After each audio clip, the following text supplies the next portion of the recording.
हो सकता है कुछ इलेक्ट्रॉनिक मीडिया वालों को अभी भी पता चला होगा कि इस देश में शांति रखते हैं। अमरनाथ की यात्रा पर इतने हमले हुए, इस देश में किसी ने कहीं कंकर तक फेंका नहीं है। अमरनाथ की यात्रा पर इतने हमले हुए, इस देश में किसी ने कोई कंकर तक फेंका नहीं है। रघुनाथ जी के मंदिर पर हमला हुआ, इस देश के अंदर किसी का घर नहीं जलाया गया था। अयोध्या में प्रभु राम जी के मंदिर पर हमला हो गया, वाराणसी में हमला हो गया, इस देश में कंकर नहीं गिरा है। मित्रों, गुजरात के अंदर अक्षरधाम पर आतंकवादी आए थे। मित्रों, गुजरात ने बंद रखा था, लेकिन गुजरात में अक्षरधाम के बाद एक कंकर तक नहीं पड़ा है। लेकिन कुछ लोग हैं इन चीजों को भूल जाना चाहते हैं। सच्चाई को उजागर करने की उनकी हिम्मत नहीं है मित्रों, और इसलिए झूठी बातों को लेकर के हिंदुस्तान की जनता को गुमराह करने में लगे हुए। और इसलिए मैं कहता था मित्रों, इस देश में एक विदेशों के पैसों से पला हुआ एक 5 स्टार एक्टिविस्टों का वर्ग है, जिसकी हर गतिविधि को चौंक करके देख लीजिए। उनका काम यही होता है, कोई भी घटना घटे तो आतंकवादियों को बौद्धिक प्रोटेक्शन के दिए वो मैदान में उतर आते हैं, नई नई मनगढ़ंत स्टोरियां गढ़ाते हैं, नए नए तर्क देते हैं, और आतंकवाद के खिलाफ अगर किसी ने आवाज उठाई, वो जैसे देश का दुश्मन है, कॉम्बिनर है, हिटलर है, न जाने कौन कौन से डिक्शनरी के शब्द हैं, उसको निकाल के आते हैं। मित्रों, वो डरते हैं जो अपनी छवि के लिए मरते हैं। मैं तो वो इंसान हूं जो हिंदुस्तान की छवि के लिए मरता हूं, मुझे मेरी छवि की परवाह नहीं।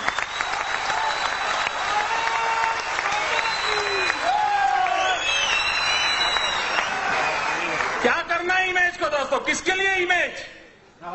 फुलमालाएं पहनने के लिए? मैं पत्थर खाने के लिए तैयार हूं अगर मैं मेरे देश के किसी नागरिक की रक्षा कर सकता हूं। मैं सच्चाई के रास्ते पर जाना चाहता हूं, और मैं प्रधानमंत्री जो कह कहना चाहता हूं, आप अगर कोटा का कानून नहीं ला सकते हो, इतना तो करो भाई, राज्यों को अधिकार दे दो। आपको पॉलिटिकल कारण होंगे, मेरा पहला प्रदेश होगा, अगर मुझे अधिकार मिल जाए मैं सबसे पहले कानून बनाऊंगा और हिंदुस्तान के देश को बता के दिखा के रखूंगा। मित्रों, आतंकवादियों को ऐसे सबक सिखाया जाता है।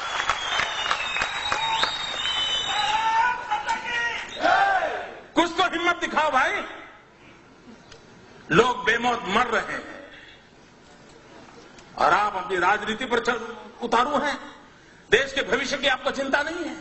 और मित्रों, कैसी हरकतें हो रही हैं? आतंकवाद ऐसे नहीं बढ़ रहा है।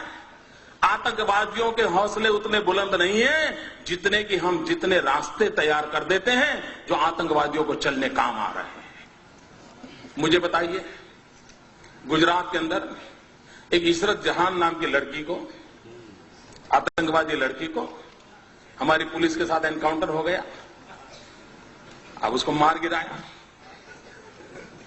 आपको मालूम होगा, वो दिन याद कीजिए, सारे दुनिया के 5 स्टार एक्टिविस्ट मोदी पर टूट पड़े थे साहब कि एक नौजवान लड़की को मार दिया,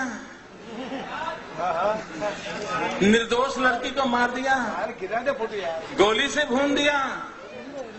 ये खुद आतंकवादी है, यहां तक चले गए। इतना ही नहीं मित्रों, इस प्रदेश के अंदर 5 स्टार एक्टिविस्ट, कुछ मीडिया के मित्रों ने उसे एक बहुत बड़ी शहीद के रूप में उसकी जनाजा निकाला था।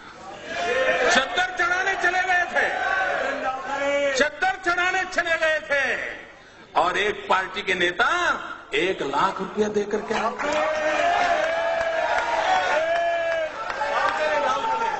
सब किया था, सब कुछ किया था, मैं चुप था। वैसे भी मैं ज्यादा बोलता नहीं था।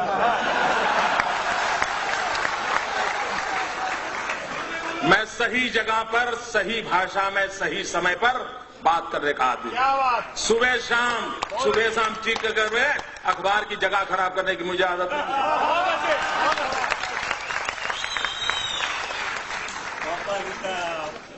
दो प्रकार के नेता होते हैं दोस्तों। कुछ नेता हैं जिनको सिद्धि में विश्वास है, कुछ नेता हैं जिनको प्रसिद्धि में विश्वास है।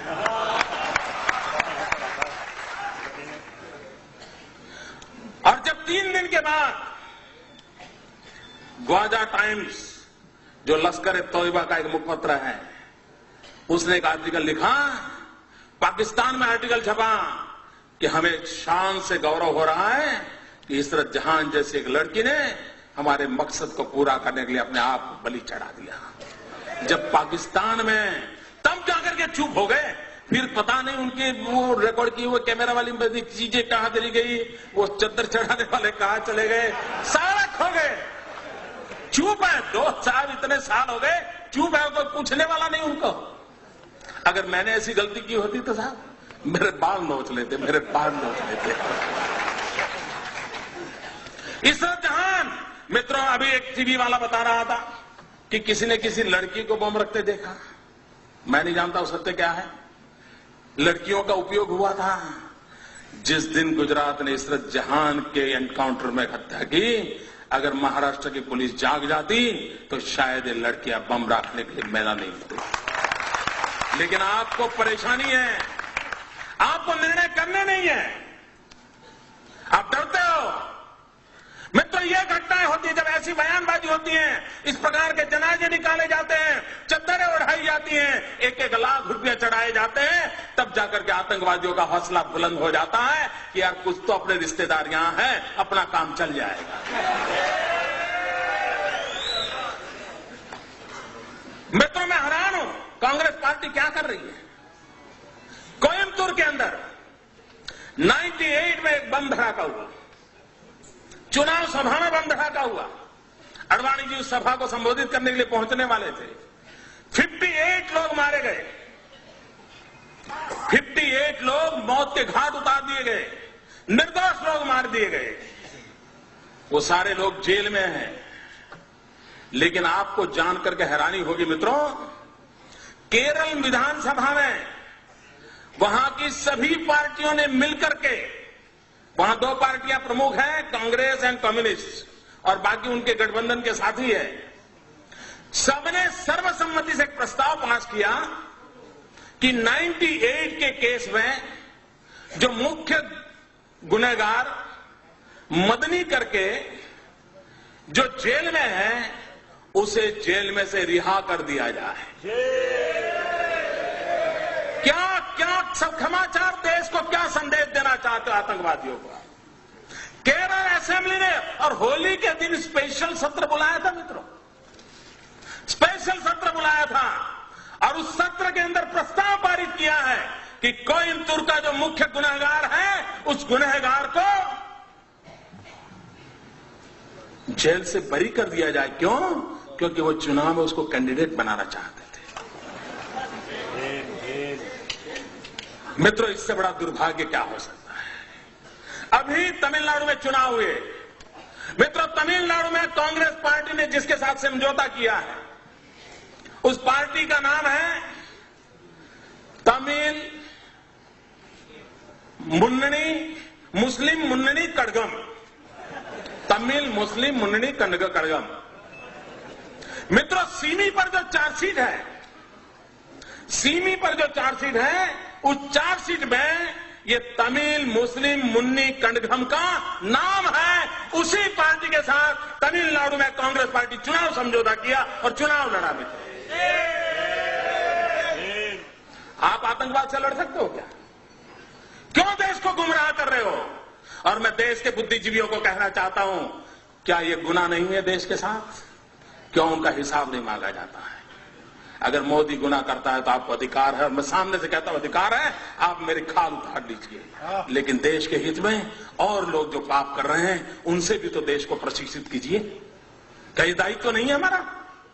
मैं इन कलम के धनियों को कहना चाहता हूं, देश की ये मांग है। मित्रों, अभी आसाम के चुनाव हुए, आसाम के चुनाव के अंदर जिसने आसाम को लहूलुहान कर दिया, वो उल्फा ओपनली कांग्रेस पार्टी को चुनाव जिताने के लिए समर्थन में मैदान में था।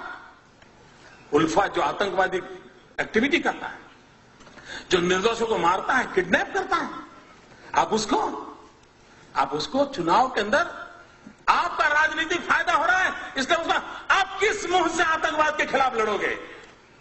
मित्रों, बिहार में चुनाव हुआ, यूपीए का एक घटक दल उस चुनाव के अंदर एक मेहरबान को लेकर के चुनाव सभाओं में घूमते थे। क्यों घूमते थे? क्योंकि उसका दिखवावा बिन लादेन जैसा था। बिन लादेन जैसा दिखता है, ये बिहार में लोगों को दिखा करके वोट मांगे जाते थे। मुझे कल्पना कर सकते हो मित्रों, आज भी हिंदुस्तान में कोई रावण कितना ही शक्तिशाली क्यों न था, लेकिन कोई निकलता है रावण के नाम पर कुछ लेने के लिए। ये बिन लादेन को लेकर के निकलते हैं साहब, और बड़े गौरव से, और टीवी के मित्र भी बड़े शान से बताते थे कि ये देखिए बिल्कुल बिन लादेन जैसे दिखते हैं। पता नहीं उनका किस जन्म का रिश्ता है, मैं नहीं जानता हूं। क्या ये देश की सेवा हो रही है? मित्रों, मेरे भीतर एक आग है, इसलिए मैं बोल रहा हूं। मैं 200 लोगों की मौत देख नहीं सकता दोस्तों। ये मेरा राजनीति नहीं है, ये मेरी राष्ट्र नीति का हिस्सा है। और मित्रों, मैं राजनीति के लिए बाधा नहीं हूं।